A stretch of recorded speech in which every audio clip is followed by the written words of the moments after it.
Welcome to Bedtime Astronomy. Explore the wonders of the cosmos with our soothing Bedtime Astronomy podcast. Each episode offers a gentle journey through the stars, planets, and beyond, perfect for unwinding after a long day. Let's travel through the mysteries of the universe as you drift off into a peaceful slumber under the night sky.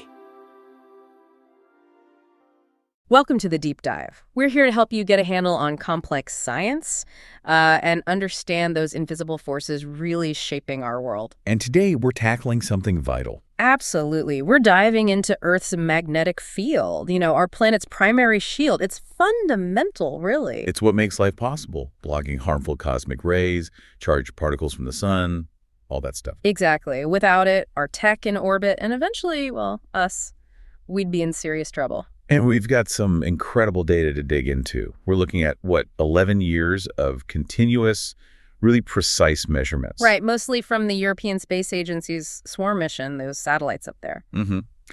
And our goal today is to go beyond just the headlines. We want to unpack what this decade of data tells us about the field's strength, its weaknesses, which seem to be growing, and, what's driving these changes deep inside the Earth. And we have to start with the big story here, the one the data really flags.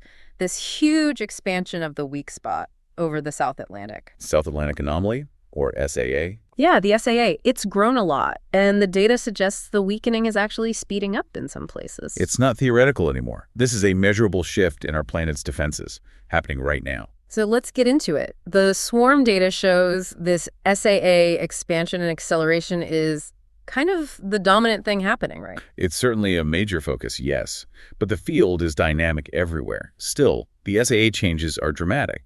We need to look at the effects, sure, but also the cause, way down in the Earth's core. Okay, let's start deep down then, like 3,000 kilometers beneath our feet. What's actually generating this field? Most people picture like a simple bar magnet, right? Right, the textbook picture. But the reality is much messier, more chaotic. Think heat, pressure, fluid motion. Down in the outer core. Exactly. We're talking about the geodynamo. It's mostly generated by this vast ocean of molten liquid iron swirling around. An ocean of liquid metal. A huge one. And it's moving. It's a conducting fluid. So as it flows, it generates electrical currents. These currents, in turn, create the magnetic field. Like a giant dynamo, a generator? Sort of, yeah.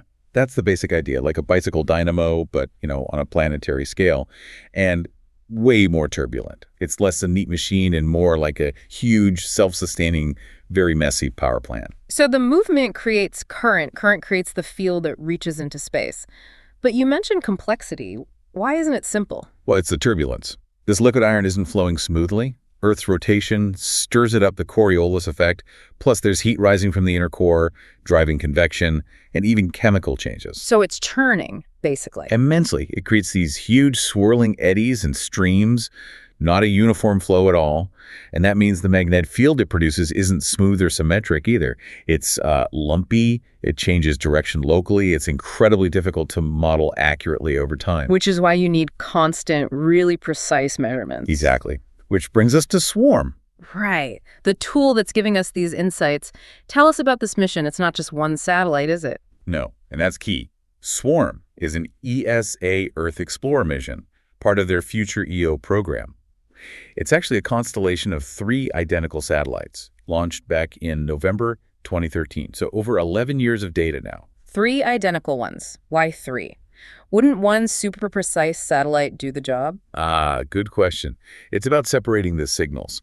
One satellite tells you the field strength right here, right now. But Earth's magnetic field comes from multiple sources. Right. Well, the main one is the core, the dynamo we just talked about.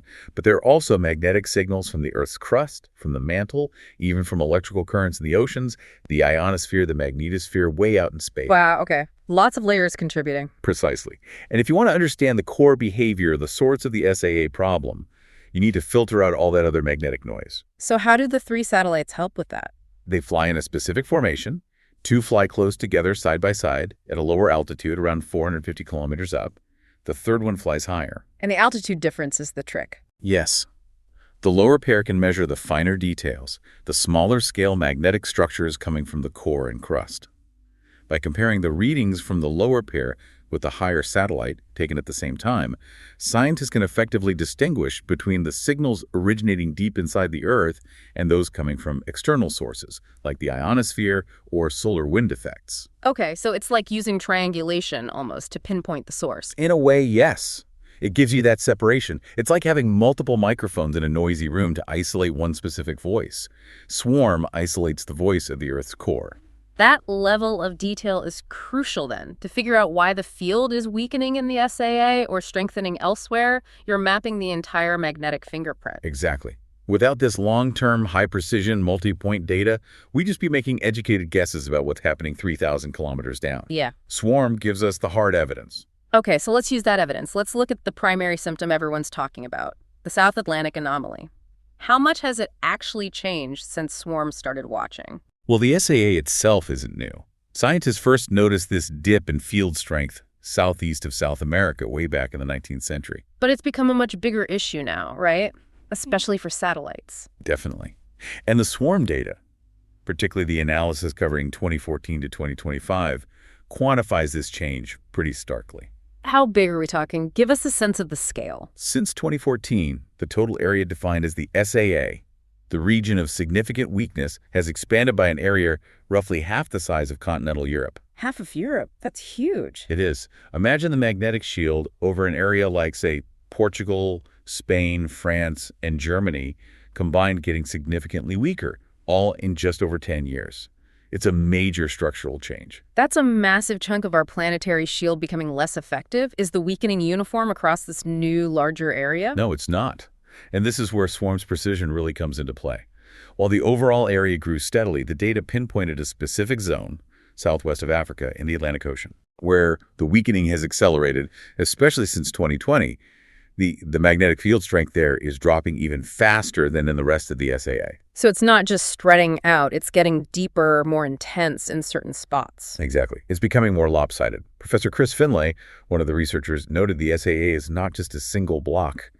The way it's behaving near Africa is different, more intense than how it's behaving near South America. That asymmetry must be a clue about the cause, right? Which we'll get to. But first, the so what. Why should someone listening care about a weak magnetic spot over the ocean? How does it affect us? The immediate impact is on technology in low Earth orbit, ELO. That's where thousands of satellites operate for communications, weather, GPS, Earth observation. The workhorses of our space infrastructure. Right.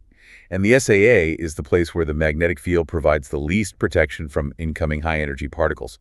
Think protons, heavy ions blasted out by the sun or arriving as cosmic rays. Because the shield is weakest there, these particles can get closer to Earth. Much closer than anywhere else. It acts like a funnel. And when these high-energy particles hit sensitive satellite electronics, well, bad things can happen. What kind of bad thing? Two main types. First, there are single-event upsets, or SEUs. A particle zaps a memory bit or a logic gate, causing a temporary glitch. Like a computer crashing. Sort of. You could be corrupted data, a system reboot, a temporary malfunction. Satellite operators actually plan for these, scheduling reboots sometimes when passing through the SAA. Okay. Annoying, but maybe manageable. What's the second type? That's total dose effects. This is more serious. It's the cumulative damage from radiation exposure over time. The particles physically degrade the semiconductor materials. Like sunburn for electronics. Pretty good analogy, yeah. Huh. It leads to permanent damage, components failing, reduced performance, and eventually maybe the whole satellite just dies. A total blackout. So every time a satellite flies through this expanding SAA, it takes a radiation hit that shortens its lifespan. Essentially, yes. And they cross it hundreds, even thousands of times over their mission life. So operators have to take precautions. Like putting the satellite into a safe mode? Often, yes. They might shut down sensitive instruments, power down non-essential systems, or enter a protective standby mode just for the SAA transit. And if the SAA is now half the size of Europe bigger, that means more downtime, less operational time for these satellites. Exactly. It impacts efficiency, mission duration, and costs.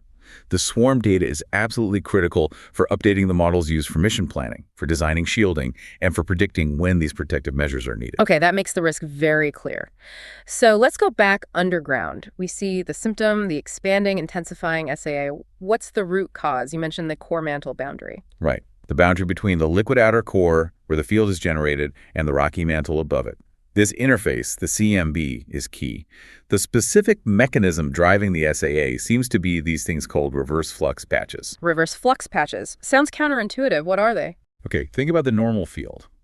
In the southern hemisphere, we expect the magnetic field lines generated in the core to point outwards from the Earth. Like arrows coming out of the South Pole region? Generally, yes. That's the configuration that gives us our shield.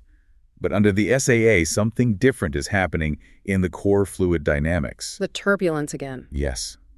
The flow in certain localized spots is creating magnetic field lines that point in the opposite direction. Instead of pointing out, they point back into the core. Whoa. So patches of reverse polarity deep inside the Earth. That's essentially it. These reverse-pointing field lines rise up to the core mantle boundary. When they get there, they meet the normal outward-pointing field lines originating nearby. And they cancel each other out. Effectively, yes. Yeah. They interact and partially neutralize each other. This cancellation drastically weakens the total magnetic field strength directly above that patch. And that weakened spot, that leak in the shield, is what we observe at the surface and in orbit as the South Atlantic Anomaly. So the core is basically fighting itself in these specific locations. In a sense, yes. It's an internal cancellation process. Which means if we can track where these reverse flux patches are and where they're going, we can understand and maybe even predict how the SAA will evolve. And Swarm's data has been absolutely crucial for tracking the movement, the dynamics of these patches. And what has Swarm shown about their movement? The analysis confirms that the accelerated weakening we see southwest of Africa is directly tied to the migration of one of these patches. We can see a prominent reverse flux patch moving westward underneath the African continent. Westward? Why westward? It's consistent with a known phenomenon called the westerly drift of the magnetic field. It suggests the overall large-scale rotation of the liquid outer core, this slow, turbulent churning, carry these patches along with it. So we're literally watching, via Swarm, the deep Earth currents shift and seeing the direct consequence of a growing hole in our magnetic shield above Africa. That's the picture emerging, yes. We're observing dynamics 3,000 kilometers down, manifesting as a clear and present danger to satellites. How sure are scientists that this westward patch migration is the main driver, especially for that intense spot near Africa? Could other things be involved? The link between the patches and the localized weakening, especially the post-2020 acceleration near Africa, seems very strong based on the data. These patches appear to be the primary cause of where and how intensely the field is weakening. But maybe not why the patches formed there in the first place. Exactly. What triggers the core flow to generate these reverse patches in this specific region is still a big research question. It might be related to how heat flows across the core mantle boundary, maybe influenced by structures in the deep mantle itself. Swarm shows us the what and where. The why is the next frontier for geodynamo modeling. Okay, so the SAA is clearly a major focus, but you mentioned the entire field is dynamic. Let's broaden the view. What else did Swarm reveal about global changes? This is crucial because focusing only on the SAA misses half the story.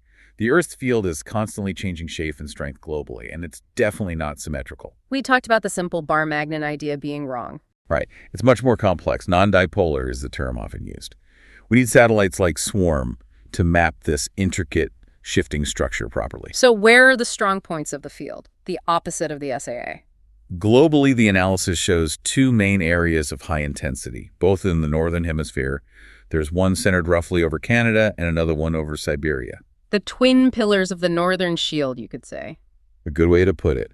But Swarm's data over the last decade shows these pillars are behaving very, very differently. There's a major asymmetry developing. Okay. How so? Well, the magnetic field over Siberia has actually gotten stronger since Swarm launched in 2013. Considerably stronger. Stronger, while the SAA weakens. Yes, and that Siberian strong region has physically grown in surface area by about 0.42% of the entire Earth's surface. Okay, 0.42%. What does that translate to in real terms? It's an area comparable to the size of Greenland. Wow. So Siberia's magnetic pillar has gained Greenland-sized territory. What about the Canadian one? It's doing the exact opposite. The strong field region over Canada has weakened significantly, and it has shrunk an area by about 0.65% of Earth's surface. And 0.65% is? Roughly the size of India. Good grief. So let me get this straight. In the north, The Siberian strong spot gains a Greenland's worth of area, while the Canadian spot loses an India's worth. That's the dynamic Swarm has measured. We're seeing this massive eastward shift, a transfer of magnetic dominance from Canada towards Siberia in the northern hemisphere. What are the implications of this magnetic tug-of-war in the north, combined with the SAA in the south? The most immediate consequence relates to the position of the magnetic North Pole. Right, the point your compass needle actually points to. Exactly. Because the Canadian field is weakening and the Siberian one is strengthening, the magnetic North Pole's drift towards Siberia has accelerated quite dramatically in recent years. And that matters for navigation, doesn't it? Hugely. Think about the World Magnetic Model, the WMM. It's the standard map of Earth's magnetic field used by, well, practically everyone. Military navigation, aviation, maritime shipping, even the compass app on your smartphone. They all rely on knowing where magnetic north is. And the WMM has to be updated regularly, typically every 5 years, to account for the pole's natural drift. But the core dynamics, this rapid shift driven by the Canada-Siberia changes that Swarm measured, made the drift so fast and unpredictable. That the 5-year updates weren't enough. Precisely. For the first time ever, scientists had to issue an emergency out-of-cycle update to the WMM in early 2019. The magnetic pole was moving away from the model faster than expected. An emergency update to the world's magnetic map, that really brings home how dynamic this system is. The core is literally rewriting the map faster than we planned for. It underscores why continuous monitoring with Swarm is so vital. If our navigation models become outdated too quickly because the core is being, well, uncooperative, then accuracy degrades, especially at high latitudes where the field lines converge. This shifting balance is making the poles dance faster, and Swarm is keeping our maps in sync with reality. It's amazing how physics 3,000 kilometers down directly impacts technology we use every single day. It really is. So looking back, Swarm has been up there over 11 years now. That's quite a run. What's its legacy? I think the longevity and the sheer consistency of the data record are incredible. It's the longest continuous set of high-precision magnetic field measurements we've ever had from space. That alone is a monumental achievement. It started as more of a tech demonstrator, right? It did, yeah. Part of the Earth Explorer program, designed to pioneer new observation techniques. But it's completely surpassed that original goal. It became foundational. Absolutely. These Explorer missions often perform way beyond their design life. But Swarm has become indispensable. It feeds data into critical operational systems used worldwide. We talked about the navigation models. What other real-world uses does the Swarm data have right now? Well, beyond the magnetic models, it's crucial for understanding space weather. How the sun affects us. Exactly. By tracking how the solar wind that stream of particles from the sun interacts with and distorts our magnetosphere, Swarm helps improve forecasts for geomagnetic storms. Which can affect power grids and things on Earth. Yes, power grids, pipelines, communications, satellite operations themselves. Swarm gives us this comprehensive view from the deep core through the crust and mantle, the oceans, the atmosphere, all the way out to space. It connects all these layers. And the satellites themselves are still going strong. What's the future hope for the mission? According to ESA's mission manager, Anja Strom, yes, the 3 satellites are remarkably healthy and still delivering excellent quality data. That's great news. It is.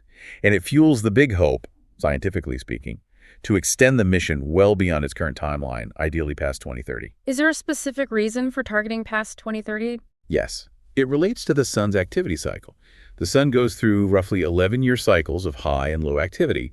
Extending Swarm beyond 2030 would mean collecting data through the next predicted solar minimum, a period when the sun is relatively quiet. Less solar wind, less noise from external magnetic sources. Exactly. During solar maximum, the intense solar activity creates a lot of magnetic disturbances in the ionosphere and magnetosphere.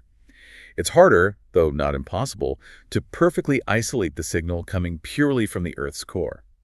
So a solar minimum provides a cleaner window into the core's behavior. Precisely.